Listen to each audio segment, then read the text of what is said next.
Haleluya, puji Tuhan, salam sejahtera, berjumpa lagi Bapak Ibu, Saudara-saudari keluarga besar GPDI El Shaddai Magelang yang terkasih di dalam Tuhan Yesus Kristus. Bersyukur mari hari ini kita kembali menikmati hidangan rohani kita dalam Renungan 79 yang selalu kita nantikan. Bapak Ibu, Saudara, mari merenungkan firman Tuhan menggunakan 365 hari yang mengubahkan setiap kehidupan kita. Dan hari ini pembacaan kita dalam 1 Korintus pasal 14. 1 Korintus pasal 14 saya bacakan dua ayat 4 dan ayat 2 dan ayatnya yang keempat. Demikian bunyi firman Tuhan. Siapa yang berkata-kata dengan bahasa roh tidak berkata-kata kepada manusia, tetapi kepada Allah, sebab tidak ada seorang pun yang mengerti bahasanya. Oleh roh ia mengucapkan hal-hal yang rahasia. Ayat 4, siapa yang berkata-kata dengan bahasa roh, ia membangun dirinya sendiri. Tetapi siapa bernubuat, ia membangun jemaat. Puji Tuhan Bapak Ibu yang diberkati oleh Tuhan. Dari dua ayat yang kita baca ini cukup jelas ya, kita dapat mengerti. Nah mari kita renungkan dalam firman Tuhan yang kita baca dalam 1 Korintus pasal 14. Bapak Ibu dapat membaca secara keseluruhan ayat-ayat ini karena di dalam firman Tuhan yang kita baca itu terdiri dari dua hal ya, tentang karunia roh. Ada banyak karunia roh, tidak hanya dua ataupun satu. Namun di sini dibahas dua, yaitu satu karunia dalam berbahasa roh, karunia bahasa roh, dan yang kedua karunia bernubuat. Saya memberikan judul untuk renungan 79 pada hari ini. Ya, judulnya adalah bahasa roh. Salah satu karunia yang diberikan oleh roh Allah bagi kehidupan orang percaya. Bahasa roh. Tentang bahasa roh, dikatakan bahwa seorang yang percaya kepada Tuhan harus miliki karunia-karunia roh dalam kehidupannya. Minimal satu. Kalau boleh lebih Bapak Ibu Saudara ya.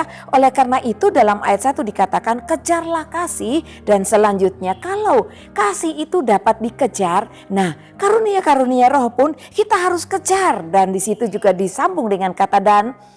Usahakanlah karunia-karunia roh itu ya. Kita mengusahakan diri kita untuk kita mendapatkan karunia roh dari Tuhan. Nah kita akan belajar satu karunia roh yaitu bahasa roh.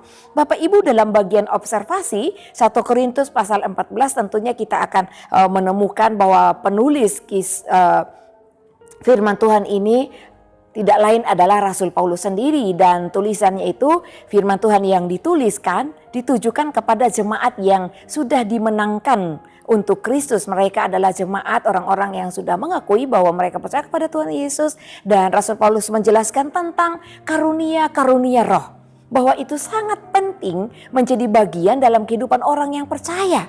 Bagi mereka jemaat yang ada di Korintus pada waktu itu. Dan seperti pesan firman Tuhan bahwa firman Tuhan itu bukan hanya berbicara pada masa lalu, tapi berbicara sampai kekekalan.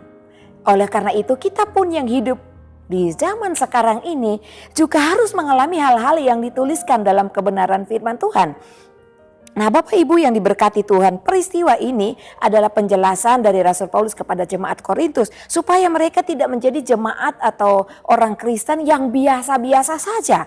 Tidak ada karunia roh yang ada dalam kehidupan mereka yang tidak nampak atau tidak terlihat ataupun tidak dapat menjadi cerminan bahwa mereka orang yang beriman kepada Tuhan Yesus.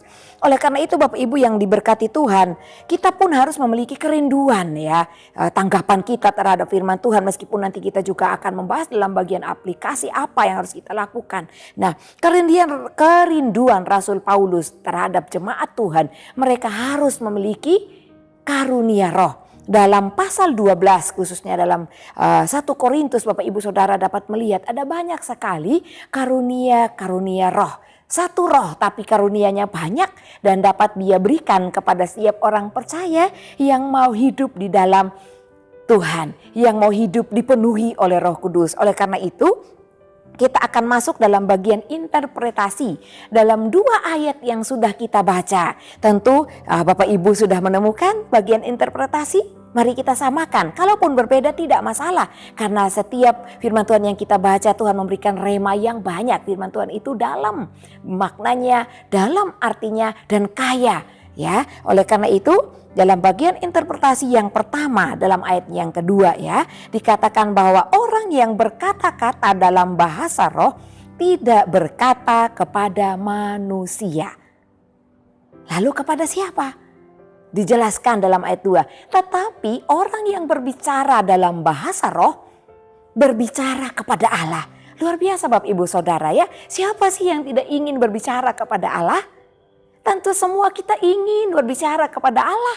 Karena itu satu hal yang istimewa, yang menyejukkan, yang menyegarkan jiwa kita, yang membuat kita tenang, yang membuat kita mengalami damai sejahtera yang tidak dapat kita beli dalam dunia ini atau kita raih dalam melalui benda-benda yang kita peroleh dalam dunia ini. Bapak Ibu ingin berbicara kepada Allah? Miliki satu karunia itu, salah satu dari karunia-karunia roh yaitu bahasa roh.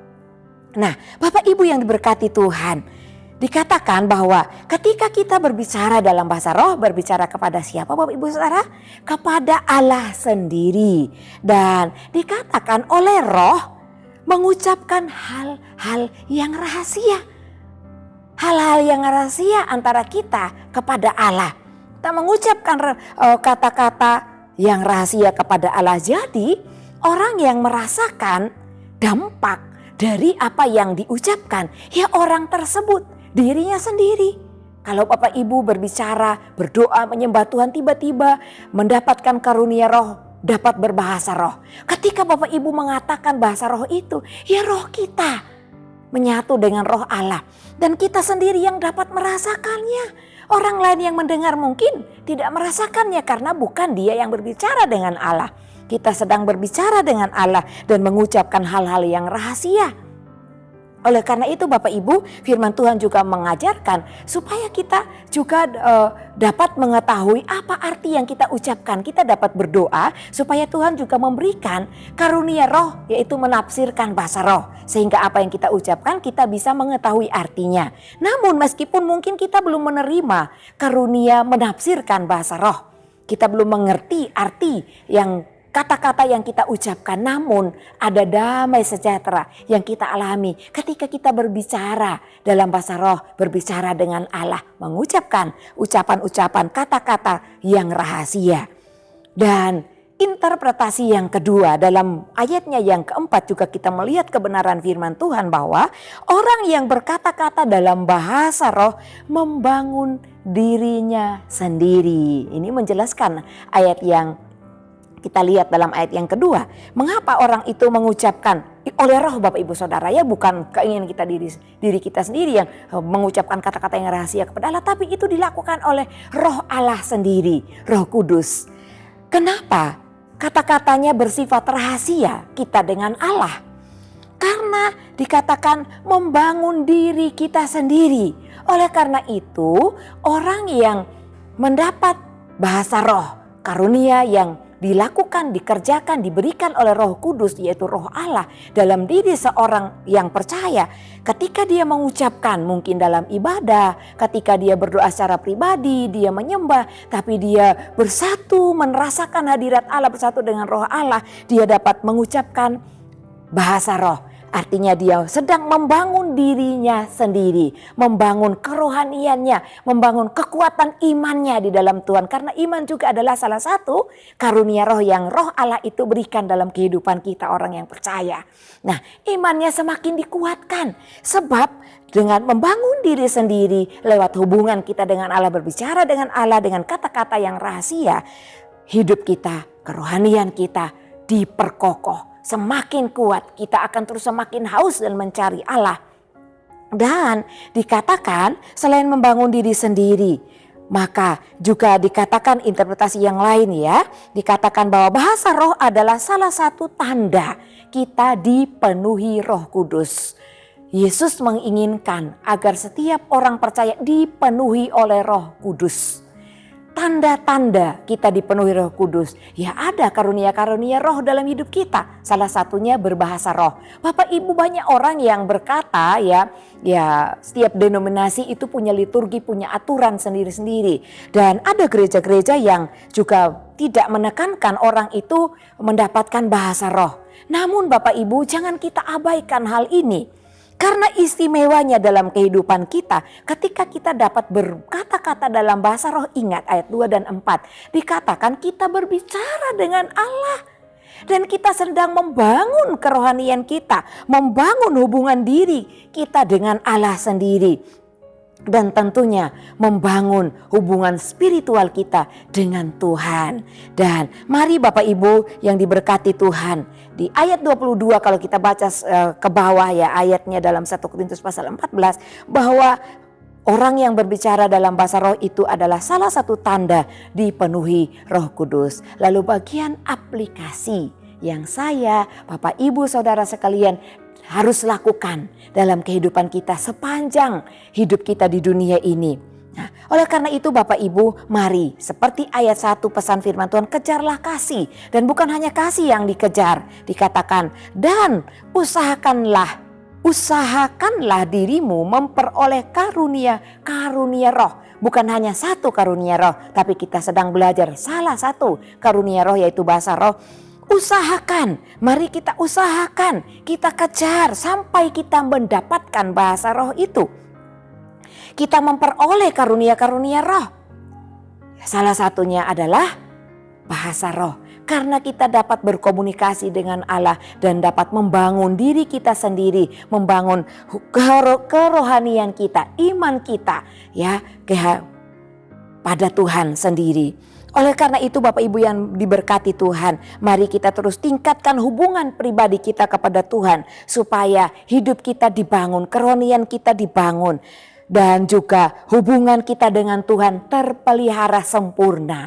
Kalau orang yang suka menyembah Tuhan, baik di gereja, di rumah, di kantor, di mobil, dimanapun ada kesempatan kita dapat menyembah Tuhan. Orang yang sudah dipenuhi Roh Kudus dan dikaruniai bahasa roh, kadang-kadang dengan mudah dia langsung Bapak Ibu Saudara mengucapkan bahasa roh yang mungkin biasa dia katakan. Karena keintimannya dengan Tuhan. Kalau dengan sesama manusia aja kita dapat intim, kita dapat membangun hubungan yang baik, kita berjumpa dengannya, kita senang, sukacita. Ketika kita berjauhan, kita merindukan sosok tersebut. Apalagi dengan Tuhan, Dia adalah segala-galanya dalam kehidupan kita. Dia adalah pemilik kehidupan kita. Tingkatkan hubungan kita dengan Dia. Dan bagaimana caranya kita memperoleh bahasa roh itu? Kalau kita tidak membangun hubungan yang intim, hubungan yang dekat, hubungan yang pribadi dengan Tuhan, tentu jauh Bapak Ibu Saudara. Hanya setahun, dalam 10 hari kita datang berdoa di gereja kita, di GPI Sadai Magelang. Bapak Ibu Saudara yang lain yang dapat menikmati Renungan 79 ini, datang ke gereja masing-masing berdoa, minta curahan Roh Kudus, ya tentu kurang. Karena namanya hubungan yang akrab, yang intim, yang dekat, itu tidak dapat dipisahkan waktu. Apalagi kalau hanya doa pencurahan Roh Kudus. Setahun 10 hari berdoa di gereja harus dilakukan setiap hari.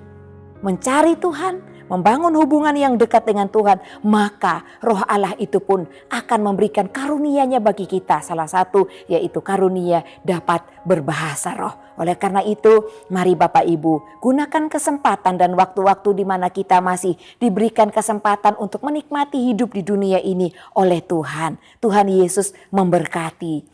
Terima kasih Bapak Ibu Saudara yang terus setia mengikuti Renungan 79, kiranya dapat menjadi berkat kita bersama-sama. Kepada Bapak Ibu Saudara yang ingin didoakan untuk pokok doa tertentu atau menceritakan kesaksian baik mujizat kesembuhan, pemulihan masalah keluarga dan lain-lain, dapat disalurkan melalui chat WhatsApp di nomor 081320020888. Puji Tuhan, mari kita berdoa. Terima kasih Bapa yang baik, kami mengucap syukur kepadamu ya Tuhan, di mana Engkau mengasihi kami. Caranya Engkau mengasihi kami, Engkau mendidik kami, mengingatkan kami melalui kebenaran firman Tuhan supaya kami dapat hidup sesuai dengan kebenaran firman-Mu. Kami menjadi orang Kristen yang tidak apatis atau berdiam diri saja. Cukup kami percaya. Namun kami juga mengejar hal-hal yang rohani. Hal-hal yang Engkau karuniakan dalam kehidupan kami ya Allah Roh Kudus. Kami rindu, kami dipenuhi, diberikan karunia dalam berbahasa roh. Karena kami ingin kehidupan kerohanian kami dibangun di dalam Engkau. Dan kami menjadi kuat, iman kami menjadi kokoh di dalam Kristus Yesus. Kiranya keluarga GPD El Shaddai Magelang sehati dan sepikir dan hidup dalam damai sejahtera. Maka Allah sumber kasih dan damai sejahtera akan menyertai keluarga besar GPD El Shaddai Magelang. Terima kasih Bapa yang baik. Di dalam nama Tuhan Yesus Kristus kami berdoa dan mengucap syukur untuk kebenaran firman-Mu. Haleluya. Amin.